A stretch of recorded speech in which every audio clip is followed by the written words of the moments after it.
어떤 분이 그런 말씀하세요. 아니 우리 교회에는 예배 시간에 다 PPT도 띄워주고 찬양도 다 준비 잘해서 띄워주는데 왜 이렇게 성경 말씀은 안 띄워주냐고. 저의 목회 방침 때문에 그렇습니다. 또 장로님들이 다 동의해 주신 거라고 생각하고요. 예배 중요한 포인트의 말씀은 저희들이 띄워주잖아요. 몇 장. 그렇지만 앞에 함께 있는 부분은 띄워드리지 않는 것은 저도 그렇고 여러분들도 그렇고 어린아이들도 그렇고 다 성경을 가까이 하기 위해서. 그렇지 않으면 이제 성경 진짜 집에서도 안 보면은 이 먼지 날리거든요. 그래서 성경 가까이 하기 위해서. 또 저는 이것은 좀 안 변했으면 좋겠다. 그리스도인들 가운데 가장 그 좋은 모습 몇 가지 중에 하나, 저는 주일날 그 성경책 이렇게 딱 가지고 가는 그 모습 너무 좋더라고요. 물론 그 바리새인처럼 또 좀 다르게 사실 좋지 않는 모습으로 성경책 딱 끼면서 그런 게 아니라 진짜 하나님을 사랑하면서 주의 말씀 사랑하면서 주의 전을 향하는 그런 모습.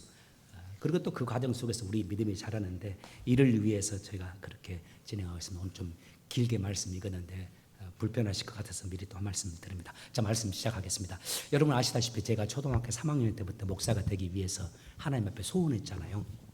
하나님이 제게 그런 은혜를 주셨어요. 그래서 저는 그 뒤로부터 거의 그냥 교회, 학교, 집, 교회, 학교, 집, 친구 관계도 친구들도 많이 있긴 했지만 언제나 교회를 중심으로 해서 이루어졌습니다. 초등학교 때도 교회 가면서, 학교 가면서 교회 들려서 이렇게 기도하고 또 오면서 교회 들려서 기도하고 집으로 가고, 선생님이 그렇게 가르쳤으니까 친구들 몇 명과 함께 그렇게 신앙생활 했어요.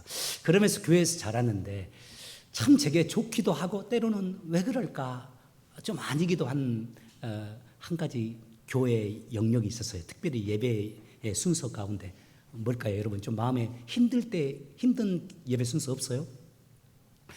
저는 때로는 목사님들의 설교가 그렇더라고요. 참 아멘 아멘 어렸을 때도 듣고 들리는 목사님들의 설교가 있고, 때로는 우리 목사님 무슨 말씀 하시는 거야? 빨리 끝났으면 좋겠다. 이런 설교를 하시는 목사님.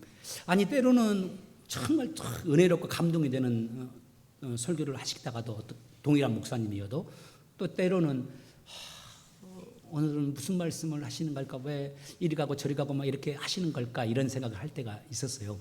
사실은 그런 설교도 은혜 받을 수 있어야 하는 것이 참 그리스도인이죠. 근데 제가 그때는 아직 어려가지고 그랬어요.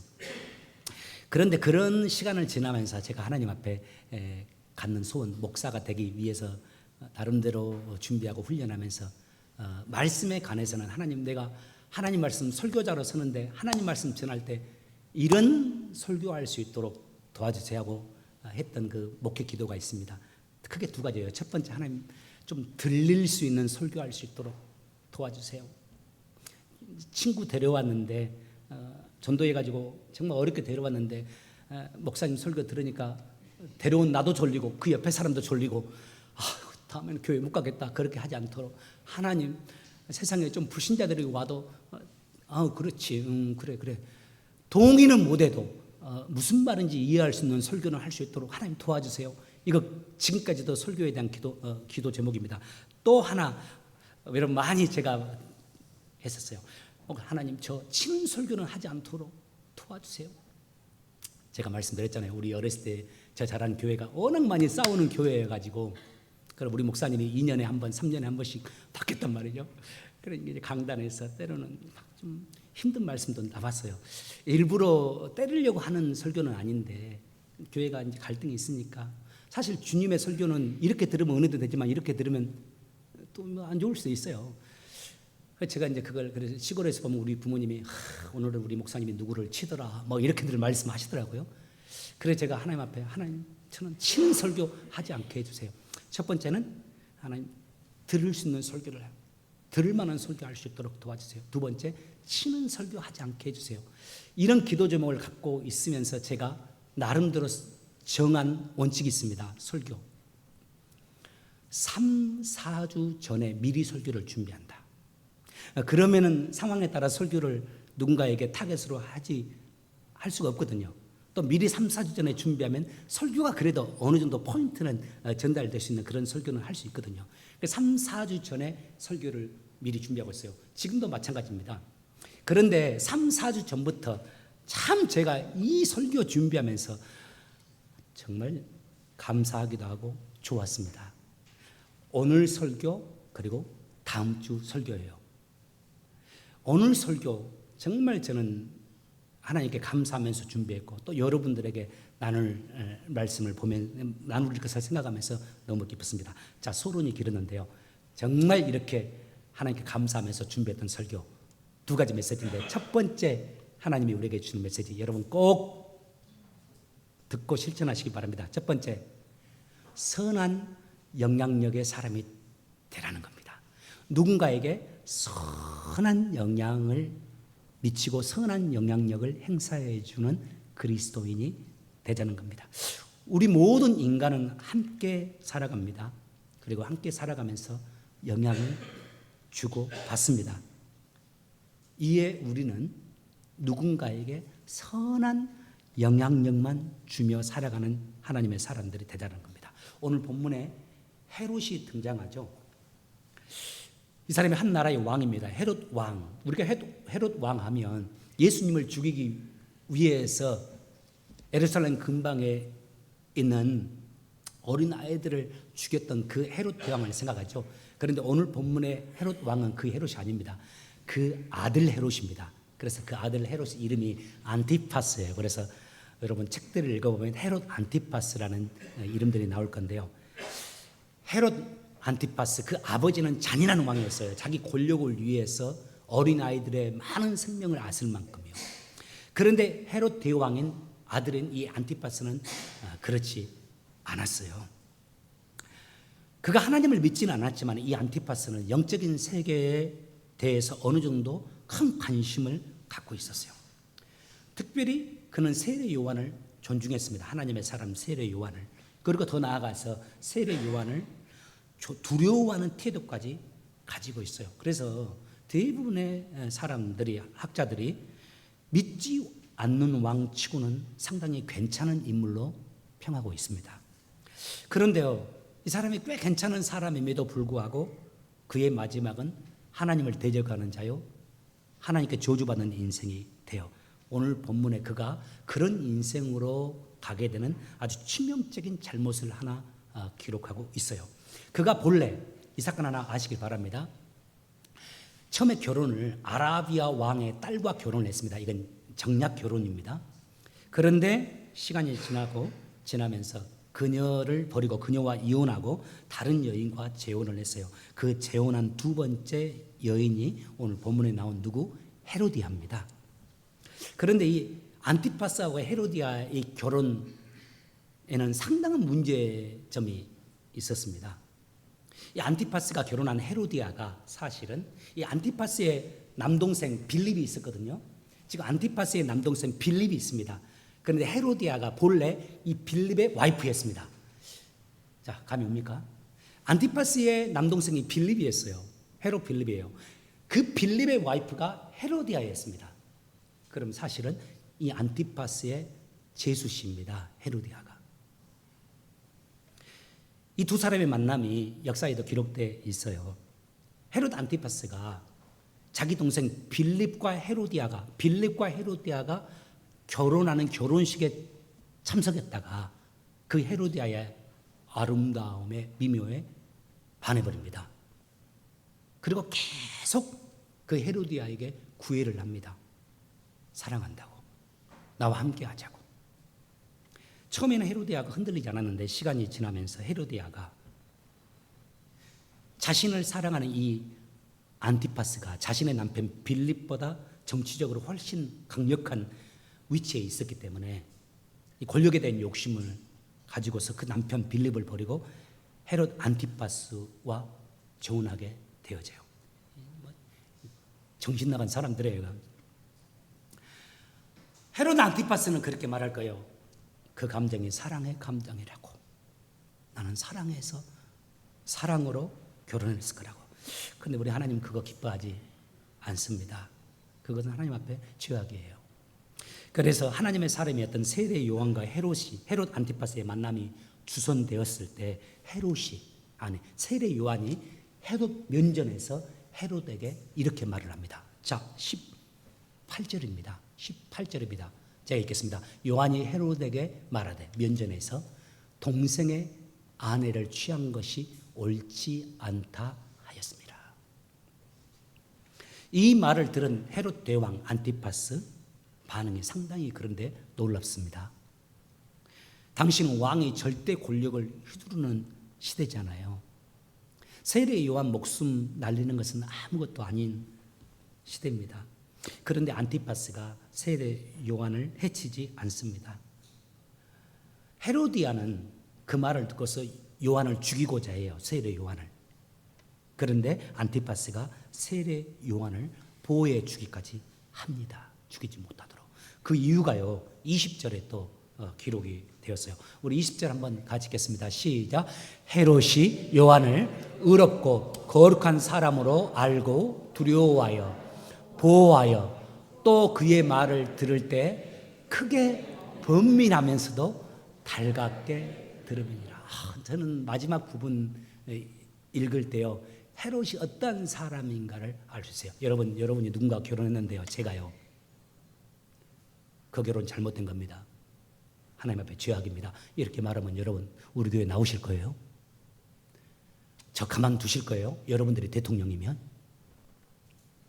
아마 좋으신 신장로님도 저 가만 안 두실 것 같아요.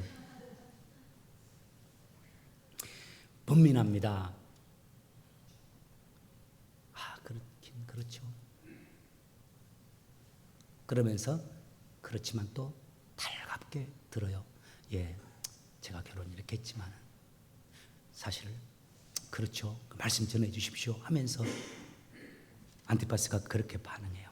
이런 면들을 종합해서 보면서 학자들이 안티파스에 대해서 적어도 상당히 양심이 살아있는 꽤 괜찮은 정치가고 권력가다 이렇게 평가들을 합니다. 그런데 안타깝게도 그 안티파스가 그에게 가장 귀한 날, 자기 생일날 치명적인 실수 하나를 저지릅니다. 그의 생일이니까 연회가 열리고 많은 사람들이 앉아서 잔치를 즐기고 있는데 헤로디아의 딸 살로메입니다. 다른 성경을 보면 살로메가 나와서 춤을 춥니다. 아빠의 생일이라고. 그런데 사실 이 살로메는 안티파스와 헤로디아의 사이에서 난 딸은 아니에요. 빌립과 헤로디아의 사이에서 난 딸입니다. 그 아이가 이제 막 춤을 추는 거예요. 몇 살인지는 모르겠어요. 그런데 아마 성인은 아닐 것 같고 중고등부 학생 정도 될지 아니면 더 어릴지 모르겠어요. 춤을 막 추면서 막 하니까 막 사람들 박수를 치고 헤롯도 너무 기뻤을 겁니다. 그래서 헤롯이 말합니다. 사실 말 조심해야 되는데 헤롯이 말해요. 야, 너 춤 잘 췄다. 고맙다. 딸아. 말해라. 네가 어떤 것을 말하든지 간에 내가 그 소원 들어줄게. 여기까지만 해도 괜찮은데 그 다음에 한마디 더 하죠. 뭐라고 합니까? 우리 남자들 이런 말 조심해야 됩니다. 나라의 절반이라도 줄게. 그 말을 딱 들었을 때 아마 이 춤을 추기 전에 헤로디아 살로메의 엄마가 살로메에게 미리 말했던 것 같아요. 너 춤추고 나면 분명히 뭘 해줄까라고 아빠가 말할 거다. 그때 맞다고 분명히 말할 거니까 그때 나한테 와서 말을 해라. 그렇게 말을 해요. 그래서 춤을 추고 나서 헤롯 왕이 그 말을 하니까 살로메가 잠깐만요 하고 가서 엄마에게 엄마 지금 아빠가 이렇게 말하는데 어떻게 할까요? 그러니까 헤로디아가 딱 말합니다. 춤의 담례로 지금 감옥에 갇혀있는 세례 요한 목 잘라서 너에게 달라고 해라. 이 어린아이가 뭘 알아요? 그런데 이 어린아이가 예 알았어요 하면서 가서 왕 앞에 가서 다른 건 다 필요 없고 나라도 필요 없고요. 엄마 힘들게 하는 저 세례 요한 죽여서 그 목을 제게 주세요. 이렇게 말을 해요. 처음에는 헤로드 왕이 안티파스가 번민합니다. 그렇지만 자신의 약속대로 사람을 시켜서 세례 요한의 목을 쳐서 쟁반에 올려서 그 아이에게 가져다 줘요. 여러분, 한 나라의 절대 군주가, 그것도 꽤 양심적인 그 왕이 단 한 방에 무너져 버립니다. 무엇 때문에? 한 사람의 영향력 때문에요. 그런데 잘 보십시오. 그 한 사람이 누굽니까? 그에게 가장 가까이 있는 사람입니다. 그리고 그가 가장 소중히 여기고 그가 가장 사랑했던 그 여인으로 인해서 그의 삶이 하나님 앞에 무너져 버려요. 그 뒤로 그 제국은 완전히 엉망이 됩니다. 그리고 그 두 사람이 마침내 유대에서 추방을 당해요. 로마 정부에 의해서. 그리고 프랑스 남부로 유배를 당하게 되고 평생 유배자로 살다가 유배지에서 생명을 마감하는 그런 인생을 살게 됩니다. 여기서 우리가 얻을 두 가지 교훈이 있습니다. 첫 번째는 우리는 내 주변 사람에게 선한 영향력을 미치는 사람이 되어야 한다. 특별히 나의 가장 가까이 있는 사람에게 우리가 영적으로 선한 영향력을 줄 수 있는 하나님의 사람이 되어야 돼요. 내 아내가 나로 인해서 하나님의 아름다운 영향력을 받을 수 있어야 하고, 내 남편이 나로 인해서 선한 영향력을 받을 수 있어야 합니다. 나로 인해서 상대가 하나님의 은혜 안으로 들어갈 수 있는 인생을 살겠다고 다짐하는 결단 우리에게 필요합니다. 그래서 나를 만났던 사람이 장 목사님 만나서 나는 참 좋았더라고.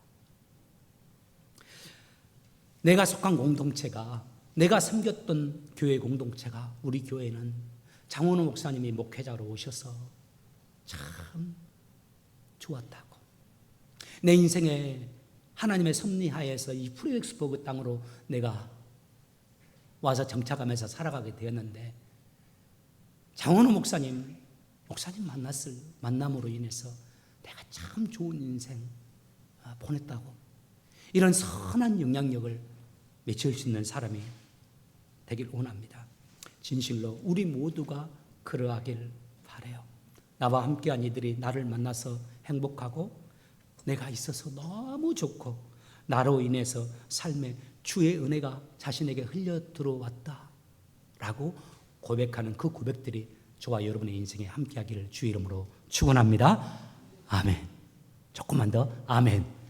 아멘. 조금씩만 더 하세요. 우리가 장로 교인이지만 조금씩 더 계속 더.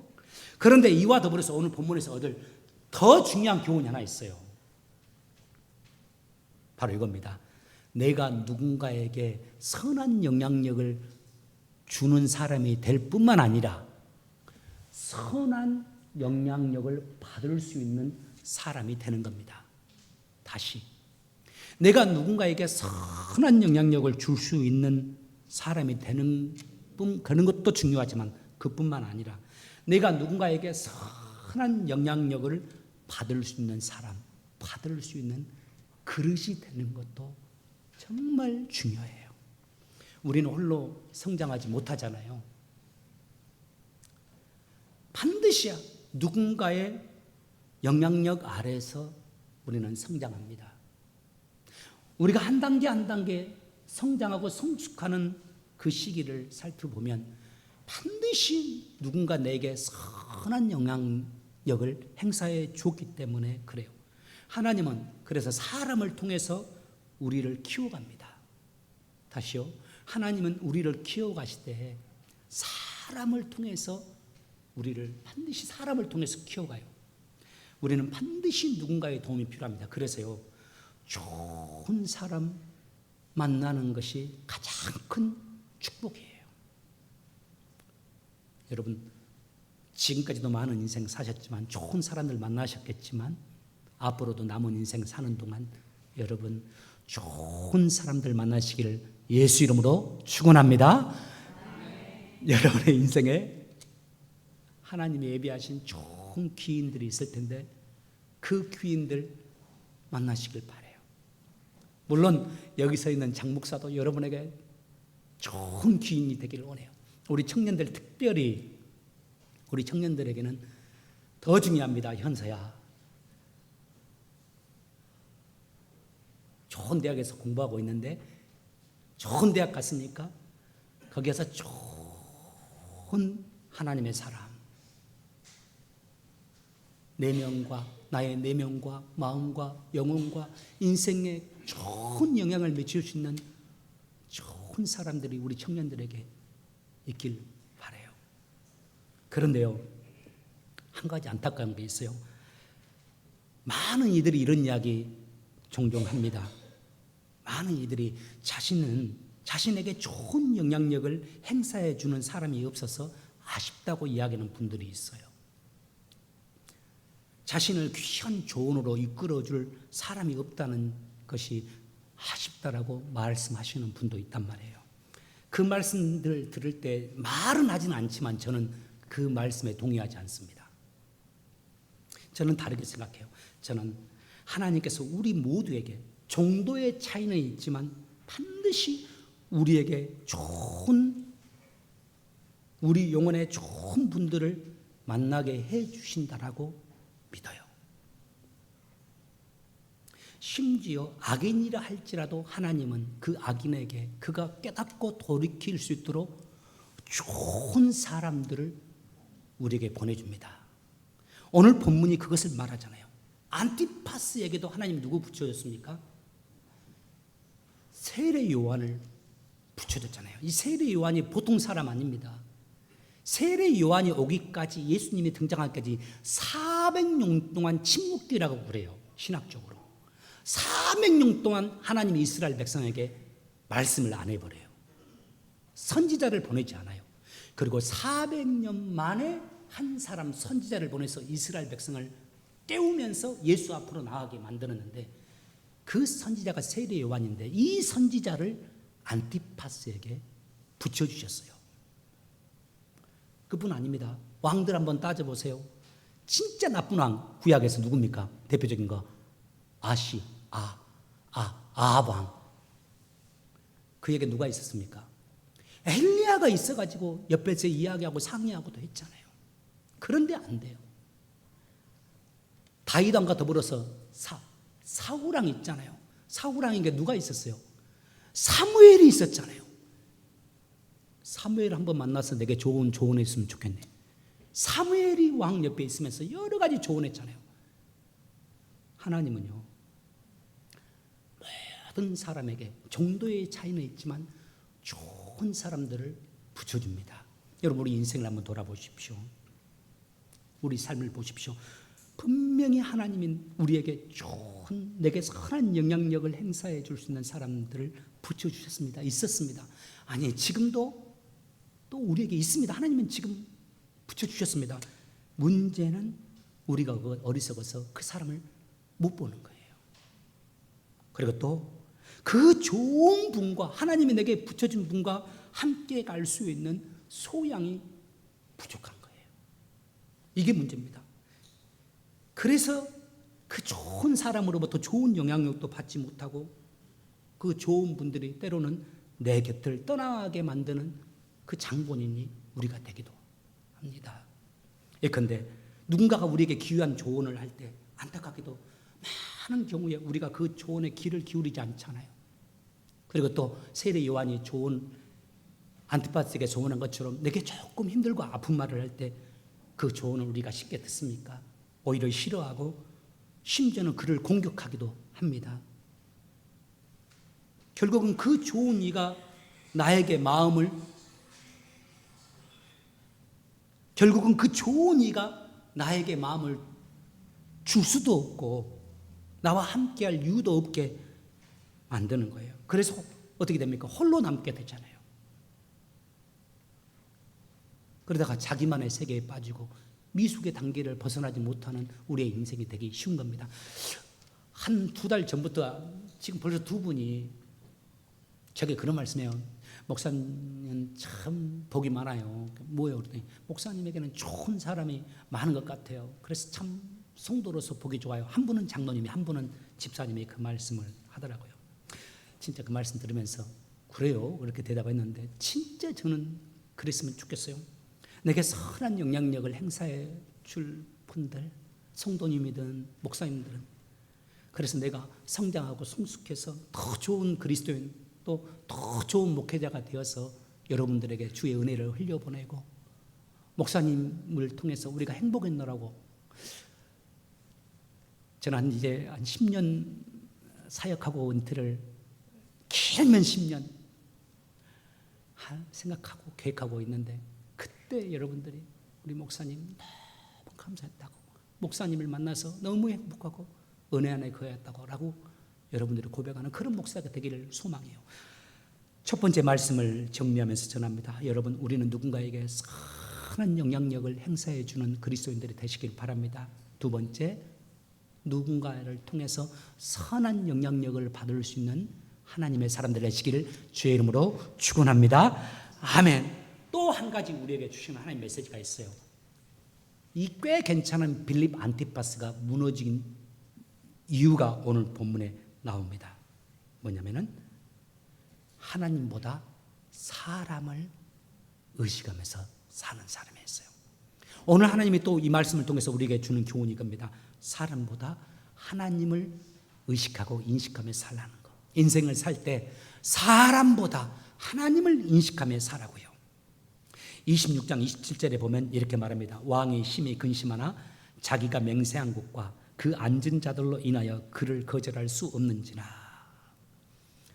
세례 요한 목 주세요 라고 말했을 때 그가 먼저 근심하다고 나왔죠. 세례 요한을 목을 칠 수는 없다. 이건 안 된다. 그렇지만은 그가 어쩔 수 없이 그 청을 거절하지 못하고 세례 요한의 목을 잘라내잖아요. 그 이유가 기록됐죠. 그 앉은 자들로 인하여. 이 단어를 놓치면 안 됩니다. 누구 때문에? 무엇 때문에? 사람들의 이목 때문에요.